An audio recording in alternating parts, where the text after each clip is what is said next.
இன்றைக்கி ஒரு சூப்பரான எல்லாருக்கும் ரொம்ப பிடிச்ச ஒரு ஸ்வீட் ரெசிபி தான் பண்ண போகிறோம்.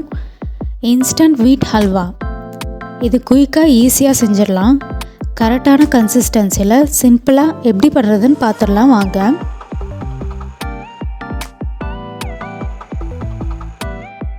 Welcome to our channel SK foodies. இப்போ ஒரு மிக்சிங் பவுலில் ஒரு கப்பு கோதுமை மாவு எடுத்திருக்கேன். இதை ஒரு மிக்சிங் பவுலில் சேர்த்துக்கோங்க. இதோட ஒரு கப் அளவுக்கு தண்ணி ஊற்றி நல்லா தண்ணியாக கலந்து விட்டுக்கோங்க. கட்டி இல்லாமல் நல்லா கலந்து வச்சுக்கோங்க.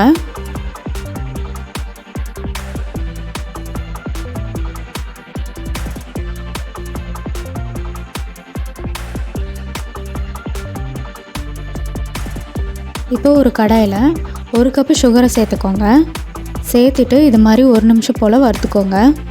சுகர் நல்லா மெல்ட் ஆகிற வரைக்கும் லோ ஃப்ளேமில் வச்சு வறுத்துக்கோங்க. இது மாதிரி நல்லா கேரமலைஸ் பண்ணிடுங்க. இப்போ வேறு ஒரு கடாயில் மிக்ஸ் பண்ணி வச்சுருக்க கோதுமை மாவை சேர்த்துக்கலாம்.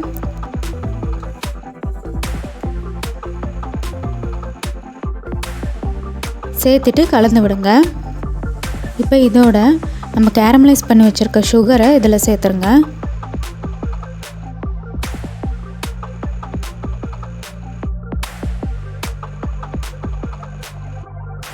சேர்த்துட்டு நல்லா கட்டி இல்லாமல் கலந்து விடுங்க.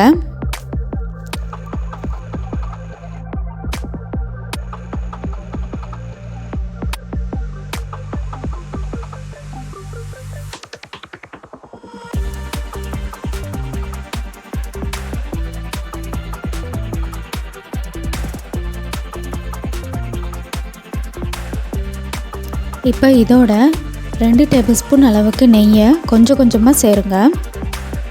சேர்த்துட்டு கேப் விடாமல் கிண்டி விட்டுட்டே இருங்க. லோ ஃப்ளேம்லேயே வச்சு செய்யுங்க.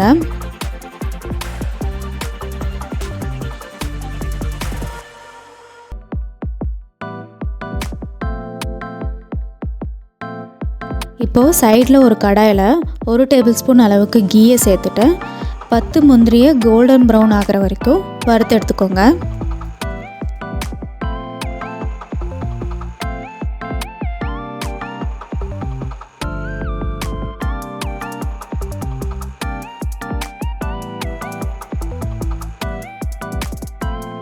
இப்போது வறுத்த முந்திரியை இதில் சேர்த்துடலாம்.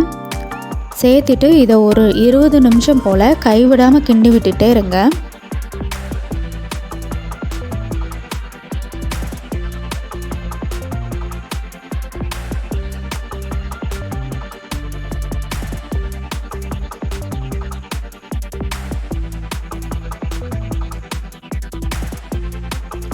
இப்போ பாருங்கள், நல்லா கலர் சேஞ்ச் ஆகி ஒட்டாமல் வந்திருக்கு. இது இந்த கன்சிஸ்டன்சியில் வந்ததும் ஸ்டவ் ஆஃப் பண்ணிடலாம்.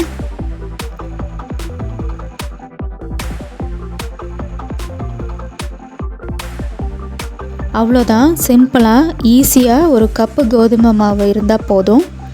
இன்ஸ்டண்ட்டான கோதுமை அல்வா ரெடி பண்ணிடலாம். நீங்களும் ட்ரை பண்ணி பார்த்துட்டு எப்படி வந்ததுன்னு கமெண்ட்டில் சொல்லுங்கள். வீடியோ பிடிச்சிருந்தால் லைக் பண்ணுங்கள். ஃப்ரெண்ட்ஸ் அண்ட் ஃபேமிலியோட ஷேர் பண்ணுங்கள். பாய்.